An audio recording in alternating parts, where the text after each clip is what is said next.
Hi friends, எல்லோரும் என்ன பண்ணுறீங்க? நாங்கள் இப்போ செடிக்கெல்லாம் தண்ணி ஊற்றிட்டுருக்கோம்.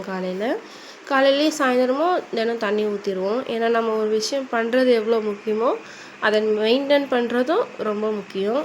அதனால் நான் எல்லாமே தண்ணி எடுத்து ஊற்றிட்டு இருந்தேன். இப்போ செடி வளர்க்குறது அது மேலே கொஞ்சம் இன்ட்ரெஸ்ட் அதிகமாக இருக்குது.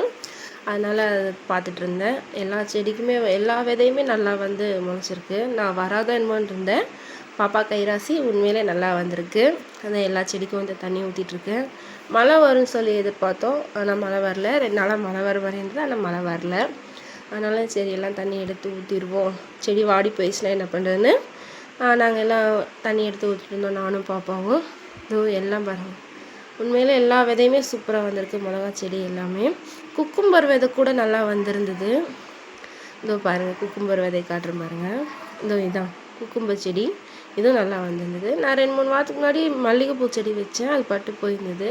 பிடுங்கி வீசலான்னு வரப்போ அது துளிர் விட்டுருந்தது பாருங்கள், அழகாக இருக்குது. நான் ரொம்ப சந்தோஷப்பட்டேன். ஓகே பாய், நெக்ஸ்ட் வீடியோவில் பார்க்கலாம்.